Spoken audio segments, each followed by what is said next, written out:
உங்களை சுற்றி எப்போதும் ஒரு தெய்வீக சக்தி இருந்து கொண்டே இருக்கிறது. அதை உணருங்கள். கவலைகளை மறந்து விடுங்கள். வாழ்க்கையில் சந்தோஷமாக இருக்கிறீர்களா இல்லையா என்பதை தீர்மானிப்பது உலகம் இல்லை, உங்கள் எண்ணங்கள் தான். ஒரு நாள் 2 மனிதர்கள் ஒரே பாதையில் நடந்து கொண்டிருந்தார்கள். அந்த பாதையில் ஒரு பெரிய மழை பெய்து சேறு நிறைந்து இருந்தது. என்ன ஒரு மோசமான பாதை, எல்லாம் சேறு, இன்று நாள் முழுவதும் கெட்டு போய்விட்டது என்று முதல் மனிதன் சொன்னான். அவன் மனதில் கோபமும் வருத்தமும் வந்தது. அந்த நாள் முழுவதும் அவன் எதிலும் மகிழ்ச்சி காணவில்லை. 2வது மனிதன் என்ன சொன்னான் தெரியுமா? மழை பெய்திருக்கிறது, இயற்கை இன்று அழகாக இருக்கிறது. இந்த சேற்றின் வாசனையும் மண்ணின் மனமும் எவ்வளவு அழகாக இருக்கிறது.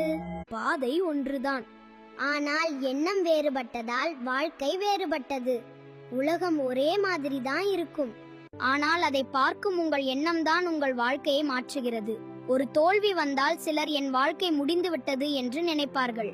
ஆனால் சிலர் இதிலிருந்து நான் ஒரு பாடம் கற்றுக்கொண்டேன் என்று நினைப்பார்கள். எண்ணம் என்பது வாழ்க்கையை உருவாக்கும் சிற்பி. உங்கள் மனதில் நல்ல எண்ணங்களை விதையுங்கள். உங்களுடன் எப்போதும் நான் இருக்கிறேன், நம்புங்கள். நாளை உமதே. எனக்கு ஒரு குழந்தை நல்லபடியா பிறக்கணும்னு நீ தினமும் கேக்குற கேள்வியும் உன் அன்பும் பக்தியும் மனசை தொட்டுடுச்சுமா? நீ கூப்பிட்ட குரல் எனக்கு கேட்டுடுச்சு. எதுக்கும் பயப்படாதமா. பயம் இருந்தா அங்க சந்தோஷம் இருக்காதுமா. உன்னை பேசுறவங்க உன் கஷ்டப்புச்சில பங்கெடுக்க போறது இல்ல, ஆனா உன் கூடவே நான் இருக்கேன்ல. மத்தவங்க சொல்ற சொல்லு ஒரு அம்பா இருந்தா என் வேல் உனக்கு கவசமா இருக்குமா? உன் வயிற்றுல வளர போற அந்த சின்ன உயிருக்கு நீதான் மா உலகம். அதனால நீ முதல்ல தைரியமா சிரிச்சுக்கிட்டே இருக்கணுமா. பூ பூக்கிறதுக்கு முன்னாடி வரைக்கும் செடியை பார்த்து பூக்காத செடின்னு சொல்லும், ஆனா காலம் வரும்போது அதே செடிதான் அழகான பூவை தரும். அது வரைக்கும் அந்த செடிக்கு தெரியும் தான் எப்போ பூக்கணும்னு.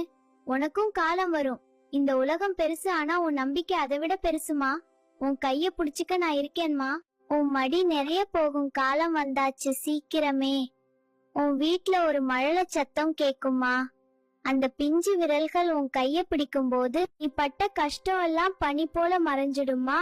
நானே உன் குழந்தையா வந்து உன் மடியில தவழ்வேன்மா. இது இந்த முருகன் சத்திய வாக்குமா. முட்டாள் ஒரு முறை ஏமாறுவான், பாடம் கற்றுக்கொள்வான். ஆனால் இரக்க குணம் உள்ளவன் மீண்டும் மீண்டும் ஏமாறுவான். ஏனென்றால் அவன் யோசிப்பது அறிவால் அல்ல, நம் நேசித்தவர் பாவமே என்று உருகும் அன்பால் தான்.